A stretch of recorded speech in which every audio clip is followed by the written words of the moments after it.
Chapter 3. Change of Address. I'm sorry, ma'am. I've double-checked. I've triple-checked. But there's nothing here addressed to you besides the letters I already gave you. The mail pony shrugged apologetically.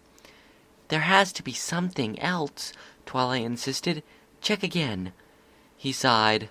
Look, ma'am, I've already checked 3 times, and nothing was there any of those times. What makes you think something is going to magically show up now? Twilight's lip curled into a pouting expression. Just look one more time, please. With an exaggerated roll of his eyes and a heavy sigh, the mail pony shuffled out of the room. Twilight let out a soft sigh of her own. This is so odd, she said, looking down at Spike. How could Trixie have been sending me letters all this time, and yet I've never even gotten one until today? I don't understand. Spike folded his arms across his chest.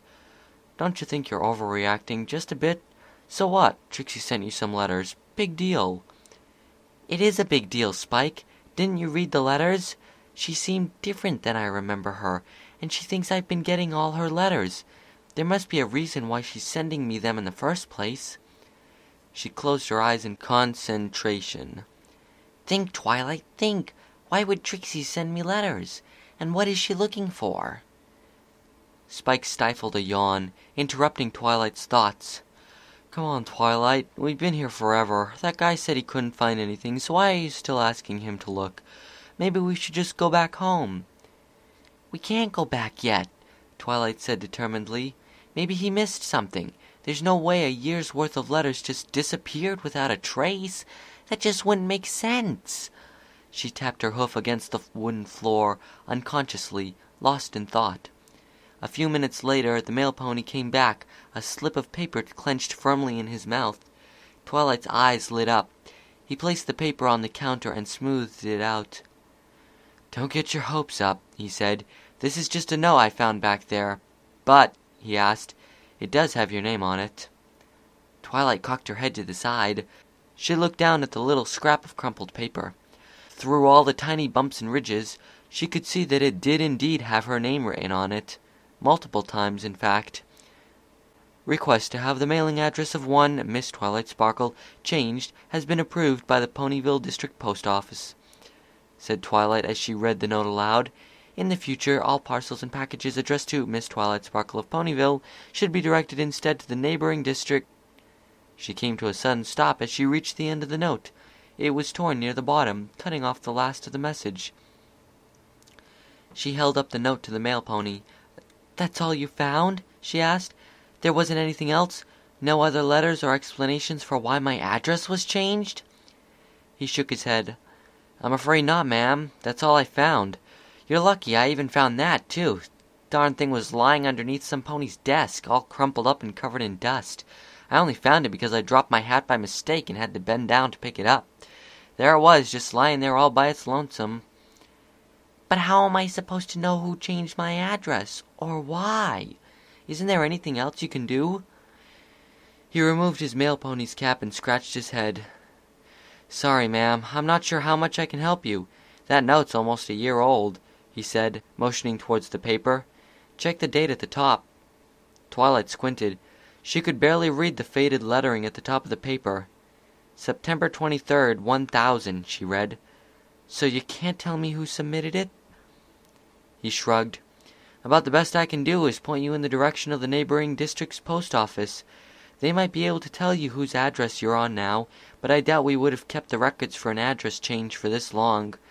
Not many ponies live here, so our records don't need to be updated very often. Half the time we don't even update the record books at all, he chuckled. Twilight sighed. Well, thanks for your help anyways. I suppose we'll need to head to that other post office now. You said you could point us in the right direction, right? He nodded. Come on, I'll show you how to get there. A tiny bell chimed as Twilight opened the door to the small post office. It was much smaller than the one in Ponyville, and there was only one old, graying pony working at the desk. Twilight let the door close softly behind her as she approached the mare behind the desk. Excuse me, ma'am, said Twilight softly. Can you help me with something? The old mare didn't even look up from her newspaper to respond. Mail goes in the basket, payments go in the bucket, she said, indicating each receptacle in turn. That's not why I'm here, ma'am. She lowered her newspaper and stared at Twilight. She had the bored expression of a young foal on her face, but the sagging wrinkles of an elderly mare. Yes? What do you want? Well, began Twilight, I'm looking for a record of address change from September of last year. Do you have anything like that, or do you know where I can find something like that? Spike nudged Twilight's leg. Don't forget to ask about buying more stamps, he whispered. Shh, Spike, not now, Twilight whispered back. Clearing her throat, she looked the elderly mare in the eye. So, can you help us? She stared back at Twilight for what felt like hours before finally sitting up and approaching the reception's desk.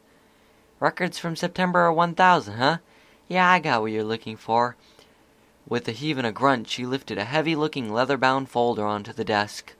Unfastening the strings holding it together, she allowed the book to fall open. She spun it around to face Twilight.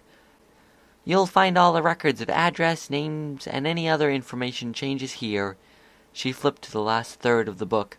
Here's where September starts. Twilight's eyes gleamed. Thank you so much. She placed her hoof beneath the first name and began dragging it downwards, scanning the names. It was in alphabetical order, so she skipped ahead a bit to get to the S section. Her brow knit further and further as she read name after name. Eventually she stopped on one name. Twilight Sparkle, Ponyville, she read. Found it. Okay, now let's see what it says about an address change. Request to have blah blah blah, Miss Twilight Sparkle of Ponyville. Ah, here we go. The new address is... Wait. She paused. I know whose address this is. It's... Spike raised an eyebrow. Rainbow Dash? Chapter end.